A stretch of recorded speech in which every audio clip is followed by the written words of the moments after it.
नमस्कार दोस्तों, स्वागत है आपका आपके अपने चैनल शिक्षा की ज्योति ऑल क्लासेस पर। तो हम पढ़ रहे थे काव्यशास्त्र की हम एक क्लास कर चुके हैं। जिस बच्चे ने नहीं देखी वो क्लास देख सकता है। उसमें हमने संस्कृत आचार्यों द्वारा दिए गए काव्य के लक्षण पढ़े थे। आज हम हिंदी के आचार्यों द्वारा दिए गए काव्य के लक्षण पढ़ेंगे। चाहे आप टीजीटी हिंदी के स्टूडेंट हो चाहे पीजीटी हिंदी के स्टूडेंट हो, आपको काफ़ी हेल्प मिलेगी क्योंकि काव्य हेतु, काव्य लक्षण, काव्य प्रयोजन से प्रश्न पूछे जाते हैं। तो शुरू कर लेते हैं हम आज की क्लास।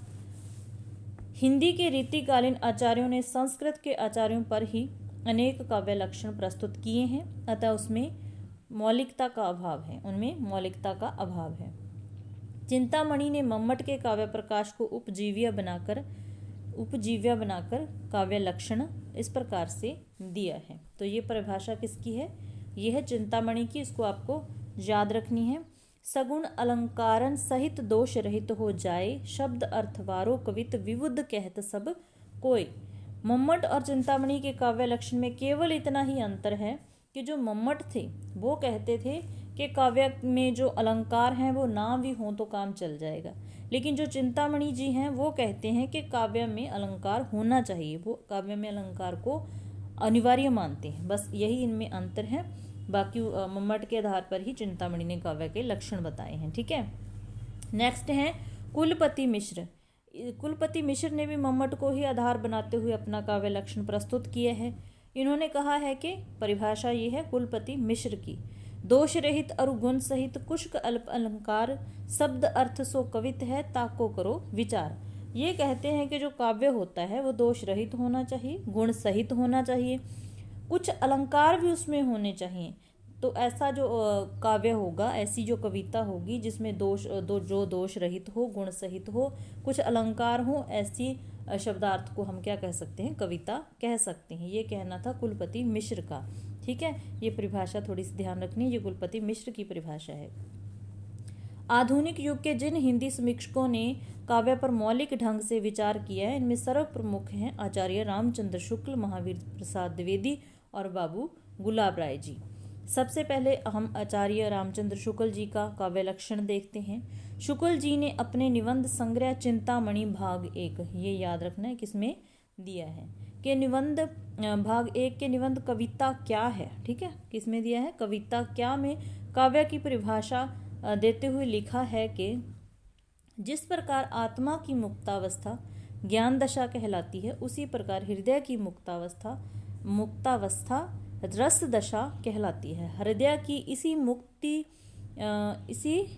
मुक्ति साधना के लिए मनुष्य की वाणी जो शब्द विधान करती आई है उसे कविता कहते हैं। हृदय की मुक्तावस्था से उनका अभिप्राय है कि हृदय का अपने अपराय की भावना से मुक्त होना। ठीक है, ये जो परिभाषा है बहुत एग्जाम्स में पूछी जा चुकी है, इसको याद रखना है। ठीक है, यह है आचार्य रामचंद्र शुक्ल द्वारा दी गई परिभाषा।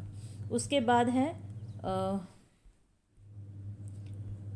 ठीक है, आगे हाँ, तो हम पढ़ रहे थे रामचंद्र शुक्ल जी के द्वारा दिए गए काव्य लक्षण।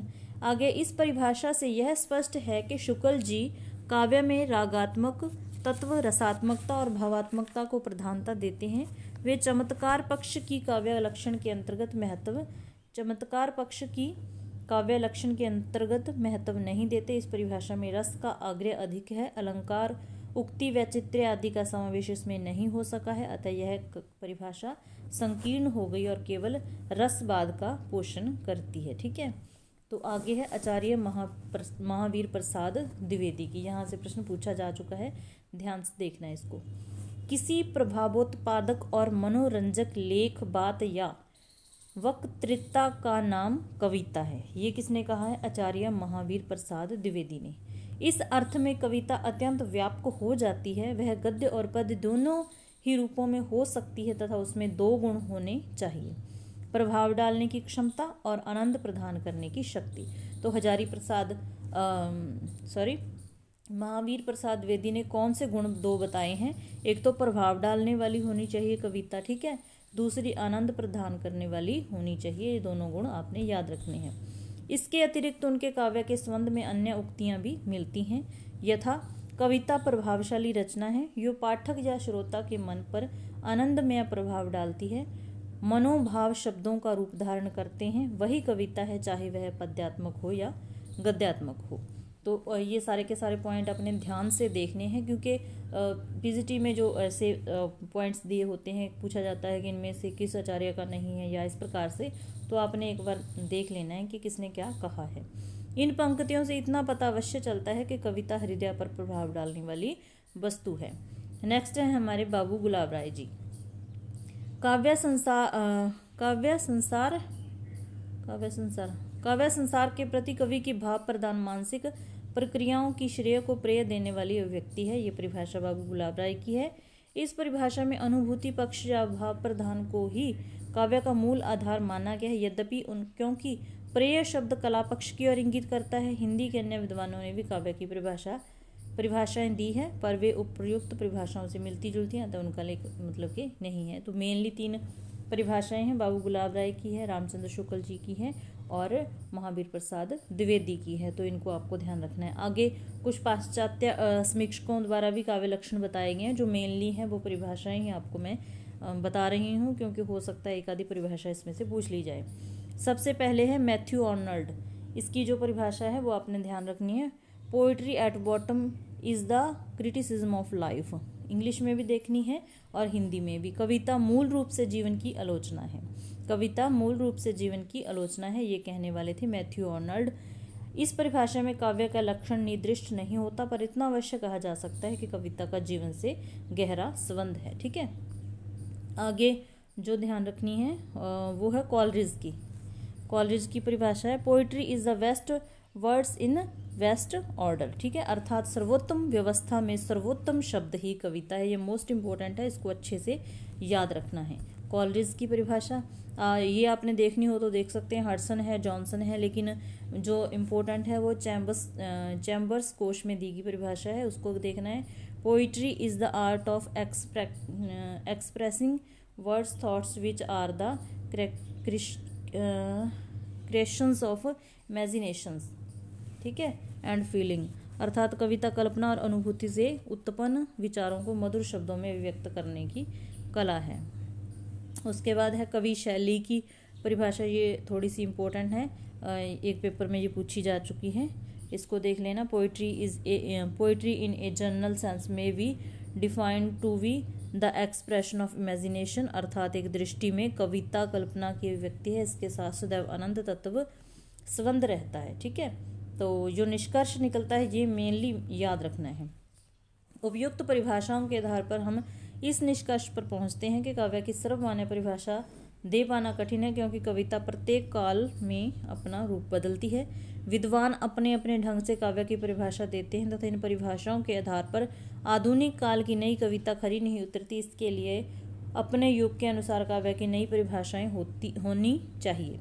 फिर भी काव्य के स्वरूप को स्पष्ट करने वाले निम्नलिखित सामान्य लक्षण दिए गए हैं, ये लक्षण अच्छे से याद रखने हैं। क्या होना चाहिए इसमें? मानवीय अनुभूति होनी चाहिए, भाषा द्वारा उसकी अभिव्यक्ति होनी चाहिए, अभिव्यक्ति में कलात्मकता होनी चाहिए। इन लक्षणों के आधार पर हम कह सकते हैं कि मानवीय अनुभूतियों की भाषा के माध्यम से की गई रसात्मक एवं कलात्मक अभिव्यक्ति ही कविता है। ठीक है, तो ये हमारे काव्य लक्षण कंप्लीट हो गए हैं। अगर काव्य लक्षण से प्रश्न आएगा तो यहाँ से पूछा जा सकता है। अब काव्य हेतु है। काव्य हेतु से एक प्रश्न आना लाजमी है, इसको थोड़ा सा ध्यान से करना, क्योंकि जितने पेपर हुए हैं एक आधा प्रश्न आता ही आता है। सबसे पहले तो हेतु का अर्थ क्या होता है? हेतु का शाब्दिक अर्थ है कारण। अतः काव्य हेतु का अर्थ हुआ काव्य की उत्पत्ति का कारण, कि काव्य क्यों हुआ है, क्यों लिखा गया है, कोई कविता क्यों लिखी गई है। किसी व्यक्ति में काव्य रचना की सामर्थ्य उत्पन्न कर देने वाले कारण काव्य हेतु कहलाते हैं। दूसरे शब्दों में यह कहा जा सकता है कि काव्य कार्य है और हेतु कारण है। ठीक है, बाबू गुलाब राय ने काव्य हेतु पर विचार करते हुए लिखा है कि हेतु का अभिप्राय उन साधनों से है जो कवि की काव्य रचना में सहायक होते हैं। ये भी ध्यान रखना है कि बाबू गुलाब राय ने क्या कहा है। उसके बाद काव्य के निमित्त कारण को काव्य हेतु कहा जाता है। काव्य रचना कर सकने की सामर्थ्य हर व्यक्ति में नहीं होती। जो व्यक्ति अपनी अनुभूतियों को सुंदर विलक्षण व्यंजनात्मक रूप में व्यक्त कर लेते हैं, वे ही कवि होते हैं, क्योंकि उनकी अभिव्यक्ति साधारण जन से भिन्न होती है। काव्य हेतु और काव्य प्रयोजन में अंतर। काव्य हेतु का तात्पर्य काव्य की रचना कर सकने में समर्थ बनाने वाले निमित्त कारण, मतलब कि कोई भी हम कविता लिखते हैं उसको लिखने के पीछे कारण क्या रहे हैं, किन चीज़ों ने उत्साहित किया है किसी को कुछ कविता लिखने वगैरह के लिए, तो वो कारण होते हैं। और जो होते हैं प्रयोजन वो अलग होते हैं, वो भी अच्छे से पढ़ेंगे हम। जो उसका मतलब कि क्या प्रयोजन रहा है, किस उद्देश्य से काव्य लिखा गया है, काव्य किया गया है, वो होते हैं प्रयोजन। काव्य हेतु का तात्पर्य है कि काव्य की रचना कर सकने में समर्थ बनाने वाले निमित्त कारण, जबकि काव्य प्रयोजन का तात्पर्य काव्य रचना के अनंतर उससे प्राप्त होने वाला लाभ, उद्देश्य। ठीक है, मतलब कि जो प्रयोजन होते हैं वो उद्देश्य होते हैं और जो हेतु होते हैं वो कारण होते हैं। काव्य हेतु का तात्पर्य उन साधनों से है जो किसी कवि को कविता रच सकने में सक्षम बनाते हैं, जबकि काव्य प्रयोजन का तात्पर्य काव्य रचना का उद्देश्य अर्थात प्राप्त होने वाले लाभ से है। ठीक है, तो ये हो गए काव्य हेतु और काव्य प्रयोजन में अंतर देख लिया। मोटे तौर पर हेतु का संबंध कवि सामर्थ्य से है, जबकि प्रयोजन का संबंध कवि को प्राप्त होने वाले लाभ से है। भारतीय काव्य शास्त्र में निरूपित काव्य हेतु जो दिए गए हैं भारतीय काव्य शास्त्र में, उनको देखना है। भारतीय काव्य शास्त्र में काव्य हेतुओं पर पर्याप्त विचार किया गया और 3 काव्य हेतु माने गए हैं। कौन कौन से? मोस्ट इम्पोर्टेंट, प्रतिभा, व्युत्पत्ति और अभ्यास। प्रतिभा, व्युत्पत्ति और अभ्यास भारतीय काव्य शास्त्र में काव्य के लक्षण माने गए हैं 3। इनमें से प्रतिभा सर्व प्रमुख काव्य हेतु है। सबसे प्रमुख कौन सा है? तो वो है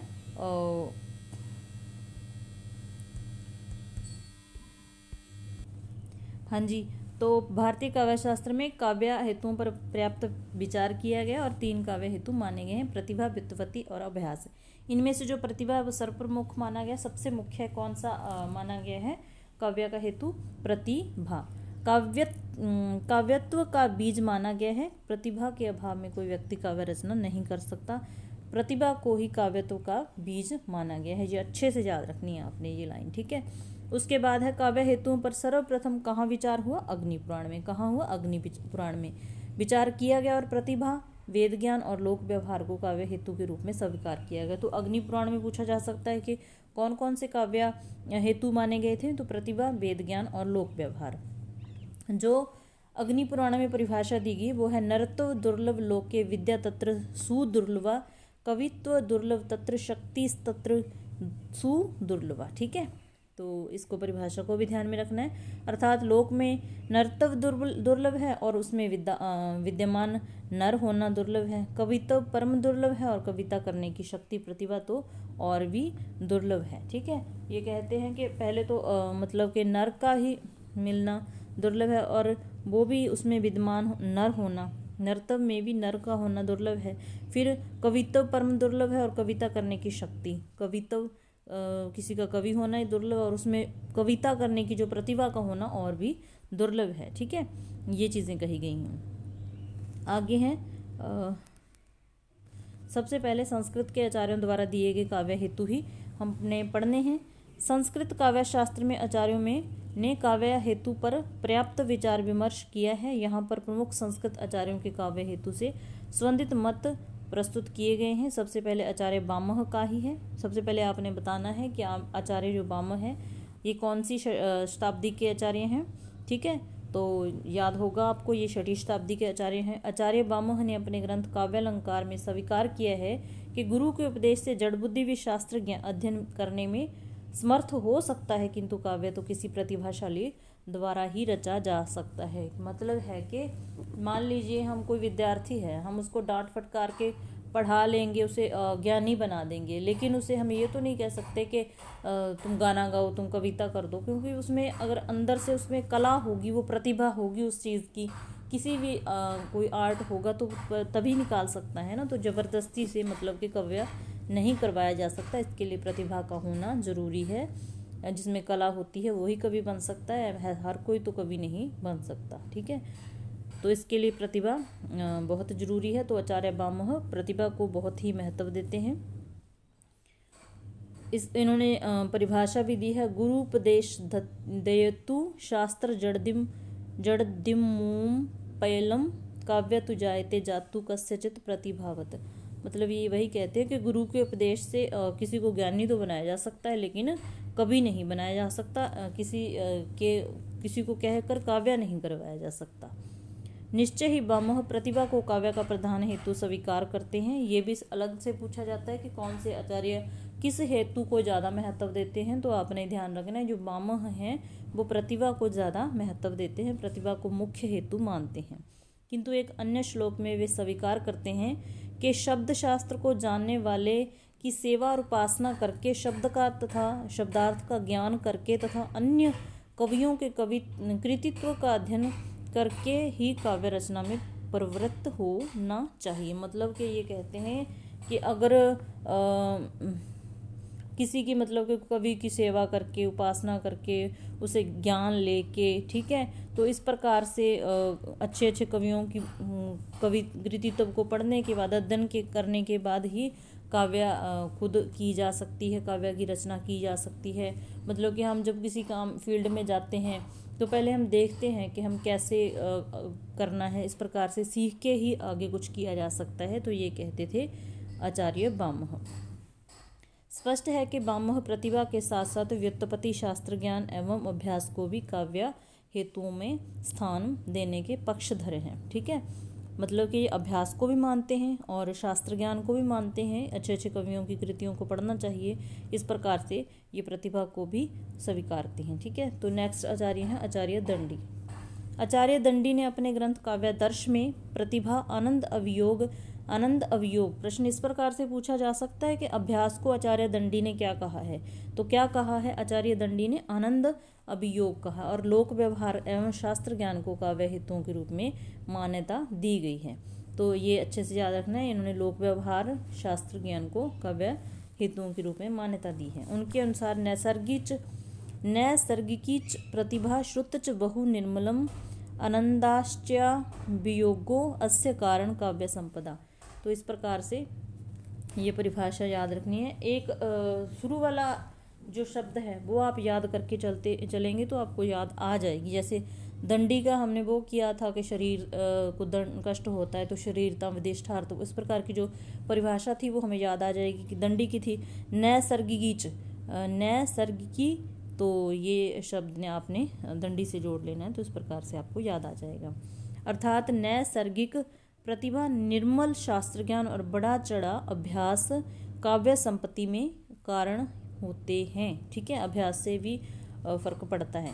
नैसर्गिक प्रतिभा से उसका तात्पर्य जन्मजात प्रतिभा से जो ईश्वर प्रदत्त होती है। तो ईश्वर प्रदत्त प्रतिभा को कौन मानते हैं? दंडी मानते हैं। ये बात भी सच है कि जिसमें जो कला होती है वो जन्म से होती है। ठीक है, कोई अच्छा सिंगर होता है उसमें ये कला वायवस्थित तो होती है, कोई अच्छा डांसर होता है, जो कला होती है सीखने से उतना नहीं सीखेगा। जो नाचना चाहेगा, जो डांस करना चाहेगा, जिसमें इच्छा होगी वही तो सीख पाएगा। तो ये कहते हैं कि जो प्रतिभा होती है वो जन्मजात होती है। इसीलिए जो जिसमें जन्म से ही मतलब कि काव्य करने की जो कला है, प्रतिभा है, तो उसको निखारा जा सकता है अभ्यास से। तो इस प्रकार से ये कहते हैं कि ये प्रतिभा जो होती है ईश्वर प्रदत्त होती है, जन्मजात होती है। इस प्रतिभा को अर्जित नहीं किया जा सकता। प्रतिभा के अभाव में निम्न कोटि की काव्य रचना निरंतर अभ्यास एवं शास्त्र ज्ञान से हो सकती है। देखा देखी में कहें कि उसने गीत लिख दिया, मैं भी गीत लिखूं, तो क्या कोई अच्छा गीत लिख सकता है? एक तो अंदर की भावनाओं से, अपनी फीलिंग से कुछ लिखना, एक किसी की देखा देखी में कुछ करना। तो इस प्रकार से ये कहते हैं कि जो प्रतिभा होती है वो जन्मजात होती है, ईश्वर प्रदत्त होती है। तीसरे आचार्य हैं आचार्य वामन। आचार्य वामन का मत है कि आचार्य वामन ने अपने ग्रंथ काव्यालंकार सूत्रवृत्ति में प्रतिभा को जन्मजात गुण मानते हुए इसे प्रमुख काव्य हेतु माना है। तो आचार्य वामन भी प्रतिभा को जन्मजात गुण मानते हैं। ठीक है, जो आचार्य दंडी हैं वो कहते हैं कि ये ईश्वर प्रदत्त है, जन्मजात है। तो वामन कहते हैं कि जन्मजात गुण है। ठीक है, कवित्व बीज प्रतिभान कवित्वस बीजम, ये परिभाषा बहुत ही इम्पोर्टेंट है, इसको अच्छे से याद रखनी है कि ये वामन की है। ठीक है, अगला है वे लोक व्यवहार, शास्त्र ज्ञान, शब्दकोश आदि की जानकारी को भी काव्य हेतुओं में स्थान देते हैं। किन किन की? लोक व्यवहार, शास्त्र ज्ञान, शब्दकोश आदि की। ये शब्द एक एक शब्द आपने याद करना है, मतलब कि लोक व्यवहार, शास्त्र ज्ञान, शब्दकोश आदि की जानकारी को भी काव्य हेतुओं में स्थान देते हैं। एक अन्य स्थान पर वे काव्य हेतुओं में प्रतिभा को कवित्व का बीज स्वीकार करते हैं। ये सीधा सीधा प्रश्न पूछा जा चुका है कि प्रतिभा को कवित्व का बीज कौन स्वीकार करते हैं? तो आचार्य वामन करते हैं, जो जन्म जन्मांतर के संस्कार के शक्ति रूप में कवि में विद्यमान होती है। अभियोग, वृद्ध, सेवा, अवेक्षण, अवदान आदि से भी उत्तम काव्य का निर्माण कर सकना संभव हो पाता है। ठीक है, तो ये भी गुण आपने याद रखने हैं कि किस किस से कहा है आचार्य वामन ने कि अच्छा काव्य कर सकना संभव हो सकता है। ठीक है, नेक्स्ट है हमारे आचार्य रुद्रट। इनका मत है, आचार्य रुद्रट ने अपने ग्रंथ काव्य अलंकार में प्रतिभा, व्युत्पत्ति और अभ्यास को जो कि भारतीय काव्य शास्त्र में हेतु माने गए हैं को काव्य हेतु स्वीकार किया है। प्रतिभा के वे 2 भेद मानते हैं। अब मोस्ट इम्पोर्टेंट है, प्रश्न बनता है कि किस आचार्य ने प्रतिभा के 2 भेद माने हैं। ठीक है, सहजा और उत्पाद्य, ये भेदों के नाम भी याद रखने हैं। प्रतिभा के 2 भेद मानने वाले कौन हैं? आचार्य रुद्रट हैं। कौन कौन से भेद माने हैं? सहजा और उत्पाद्य। सहजा प्रतिभा कवि में जन्मजात होती है, ये भी पॉइंट याद रखना है कि किसको जन्मजात माना है? सहजा को माना है, और यही काव्य निर्माण का मूल हेतु है। जबकि उत्पाद्य प्रतिभा लोक शास्त्र एवं अभ्यास से व्युत्पन्न होती है। यह सहजा प्रतिभा को संस्कारित एवं परिष्कृत करती है। ठीक है, तो इसमें रुद्रट में आपने ये चीज़ें याद रखनी हैं। आगे है आचार्य मम्मट का मत। आचार्य मम्मट ने अपने ग्रंथ काव्य प्रकाश में काव्य हेतुओं पर विचार करते हुए लिखा है कि शक्ति, निपुणता, लोक शास्त्र, काव्यात वेक्षणात्, काव्य शिक्षाभ्यास इति हेतुस्तदुद्भवे।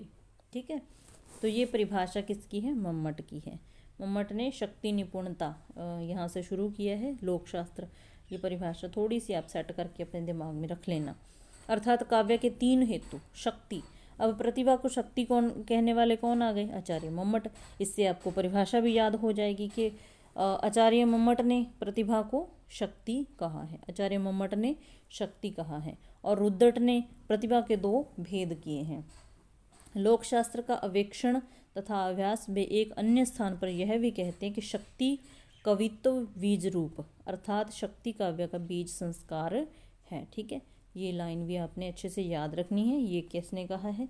जिसके अभाव में काव्य रचना संभव ही नहीं, जिसे अन्य आचार्य प्रतिभा कहते हैं, उसी को मम्मट ने शक्ति कहा है। मोस्ट इम्पोर्टेंट है, याद रखना है।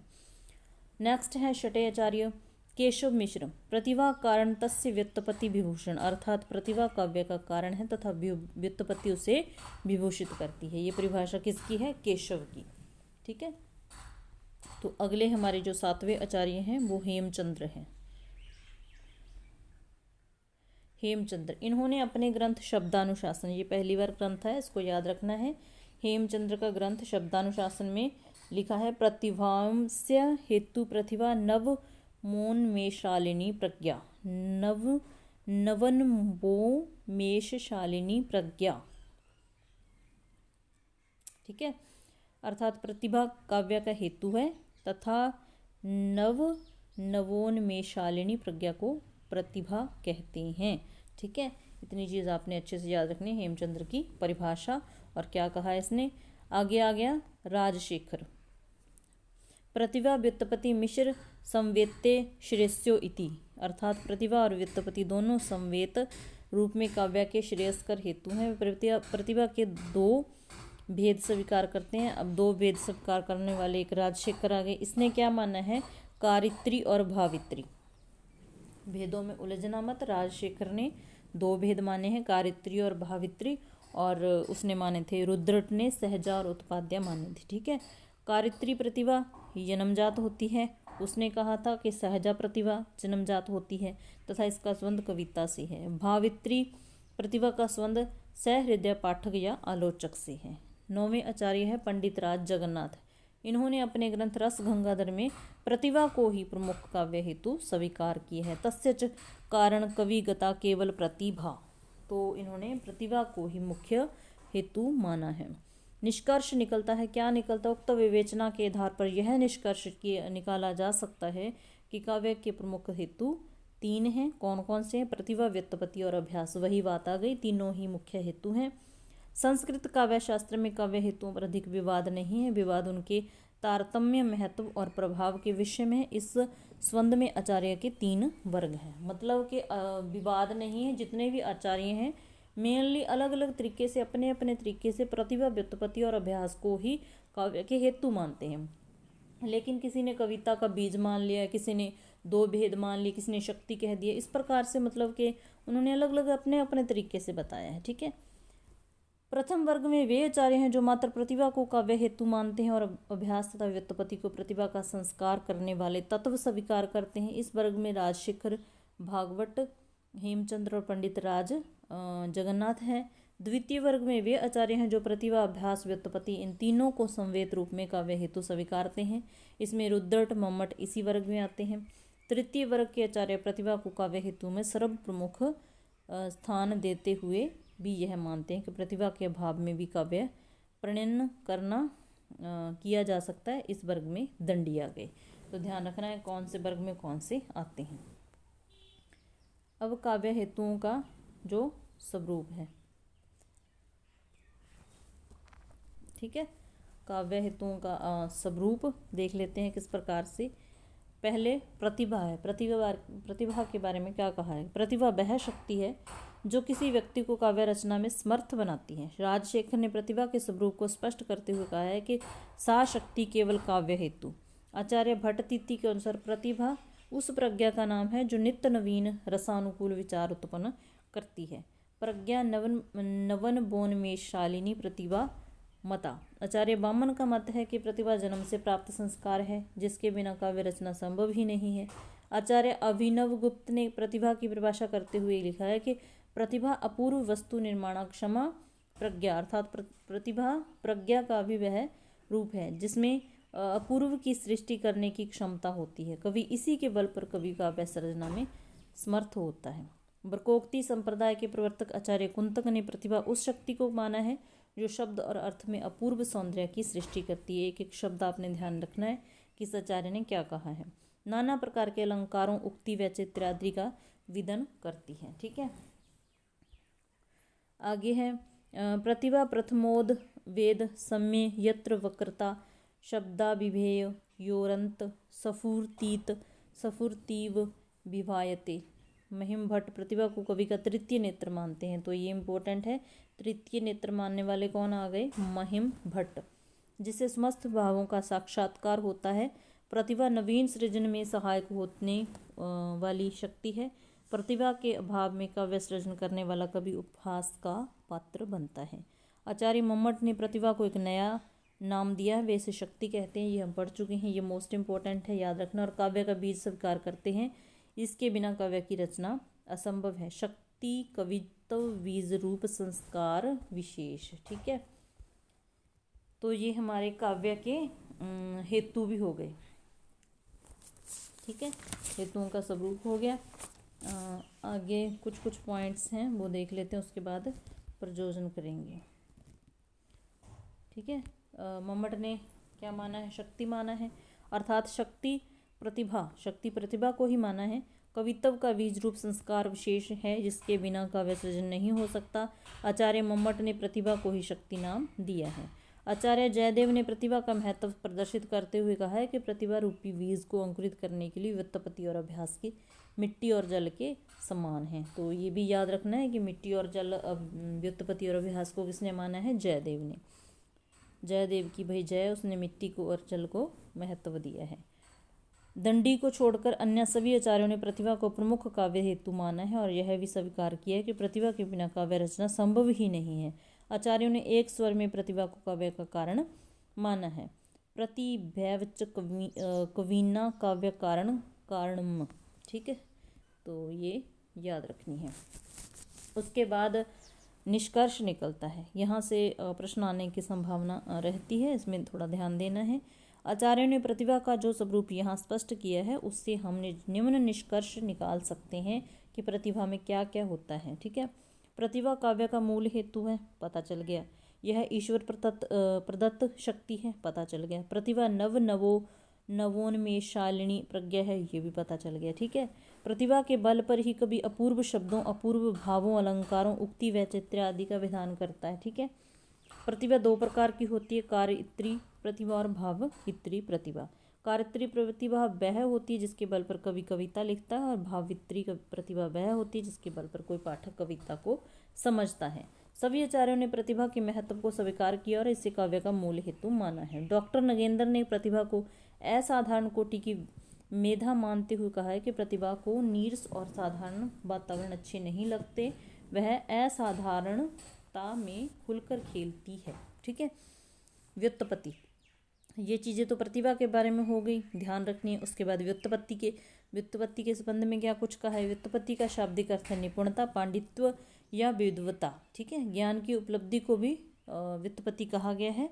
यह ज्ञानोपलब्धि शास्त्रों के अध्ययन और लोक व्यवहार के अवेक्षण से होती है। विद्वानों का मत है कि साहित्य के गहन चिंतन मनन से कवि की उक्ति में सौंदर्य का समावेश हो जाता है और उसकी रचना सुव्यवस्थित हो जाती है। ठीक है, आपके पेपर में समय बहुत कम है, इसीलिए मैं फास्ट करवा रही हूँ। अगर काव्य शास्त्र की सही में बात करें तो थोड़ा थोड़ा करके याद होता है ये, थोड़ा क्योंकि इसमें टफ तो ये माना जाता है, टफ है थोड़ा सा। कई बार पढ़ने के बाद ये पक्का हो जाता है कि हाँ अब प्रश्न गलत नहीं होंगे, आपने ध्यान से करते रहना है। समय बिल्कुल थोड़ा है, इसीलिए फास्टली करना पड़ रहा है। ठीक है, आपने कुछ ही देखते तो इतने नहीं हैं बच्चे, थोड़े से व्यूज़ आए हैं कल वाली वीडियो पे भी, लेकिन फिर भी जो बच्चे जिनको ज़रूरत है मैं उनके लिए करवा रही हूँ। ठीक है, कम से कम आपको तो हेल्प मिले। उसके बाद है रुद्रट ने बताया है कि छंद, व्याकरण, कला, पद और पदार्थ के उचित अनुचित का सम्यक ज्ञान ही व्युत्पत्ति कहा जाता है। आचार्य मम्मट ने व्युत्पत्ति को एक नया नाम दिया है, निपुणता। अब रुद्रट की बारी आ गई, रुद्रट ने किसको नया नाम दे दिया, व्युत्पत्ति को।